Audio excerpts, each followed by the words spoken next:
Just watched another bit of advice from someone who's been on YouTube longer than I, and that's just about everybody. Be a rebel. I'm going to have to start citing the people I'm getting this inspiration from. Alexa, I think was it. No, that's one of those AI thingies.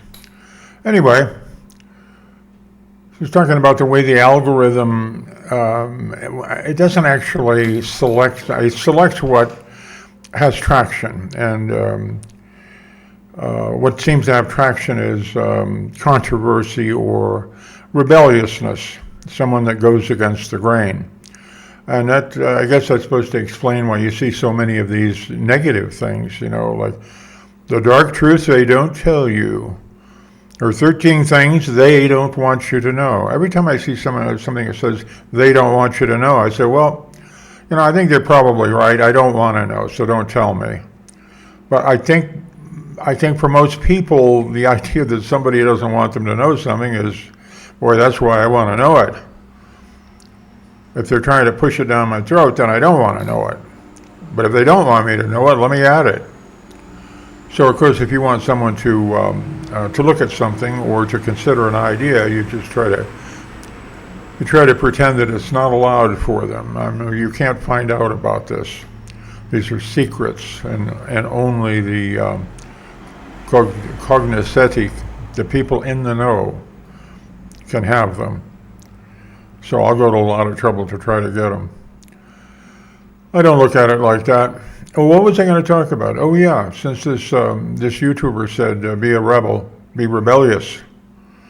I was thinking, I'm being conservative here. I'm not expressing my opinion because I've gotten bludgeoned for it before.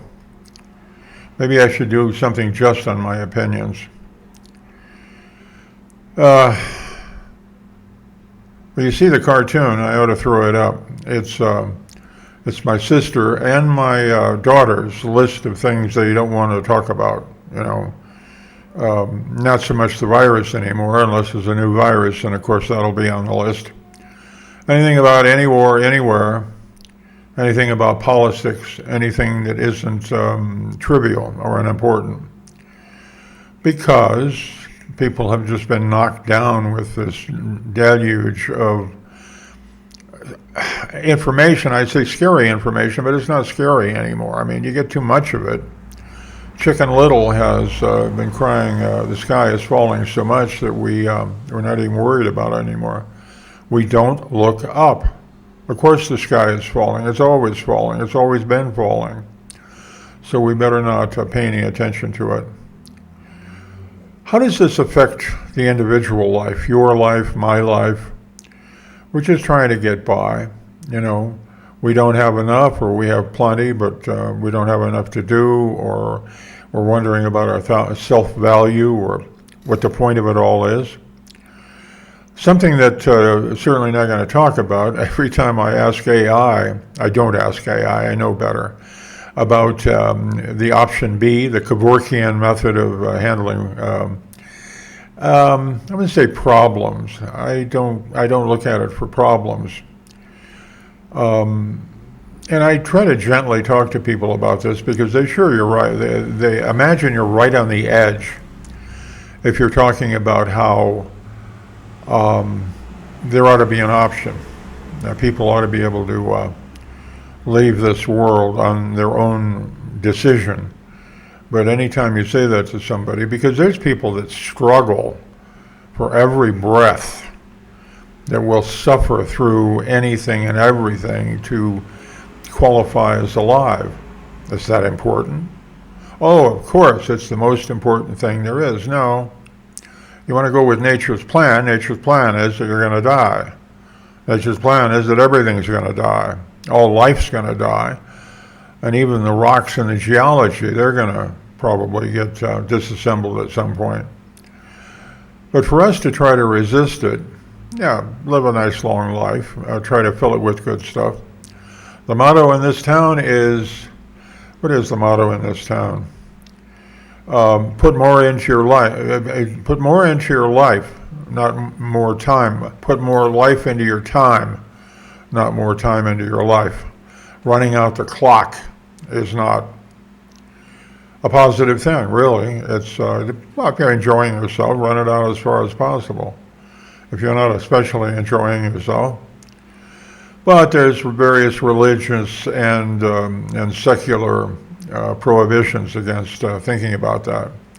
I only consider it as an option, a distant option. But being 80 years old, my old man died when he was 86. Doesn't mean I will. Might die next week. Might die tomorrow. Might go 10 years. God forbid that. I see plenty of people here in this old person's home called a village in southern Ecuador, Vilcabamba. Plenty of old gringos and Europeans and people from everywhere have reached the point where they can't take care of themselves. A lot of the North Americans go back up north because there's somebody up there to take care of them. I've always thought that when I can't take care of myself, that's kind of the end. I'm not an old car, but if I was an old car, there'd be some point where someone would say, you know, there's no point in trying to keep this thing going. You keep a car going because you absolutely have to.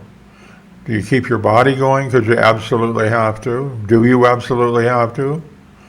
Oh, you got the loved ones. Well,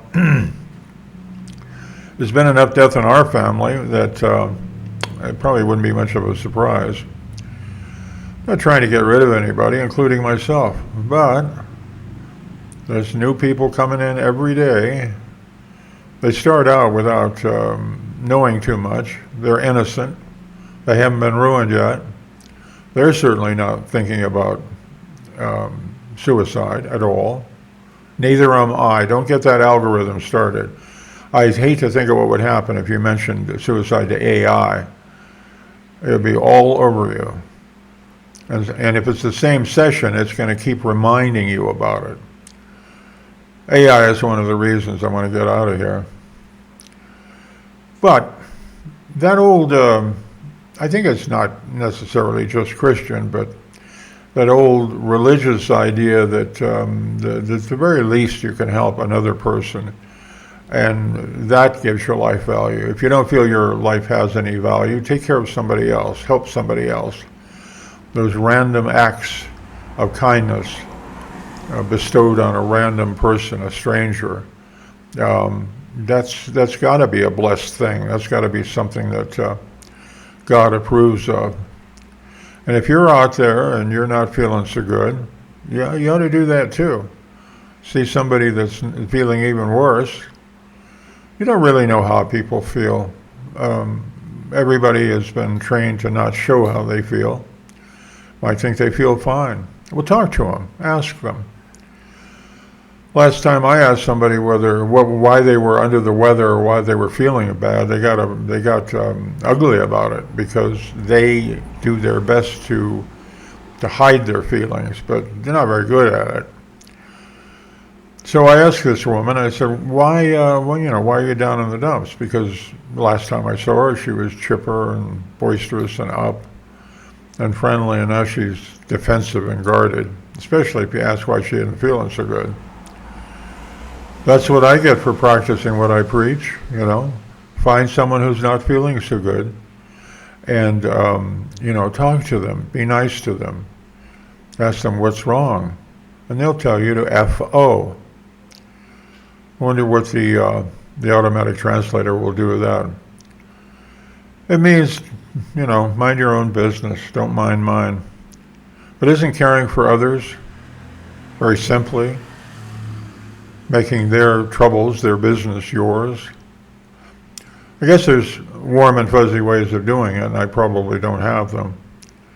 I go in there and like a bull in a china shop, whereas others will sort of sneak up on the subject and let the other person volunteer it, like getting a fish on a hook out of water, very gently, very gently. Well, that's another 10 minutes. Hard to believe, isn't it? I'm glad you survived. I might have. Still playing with the equipment here, but I think mostly it's just from what they tell me, and I believe it. It's mostly just putting yourself out there and revealing the person you are to that lens on the Nikon.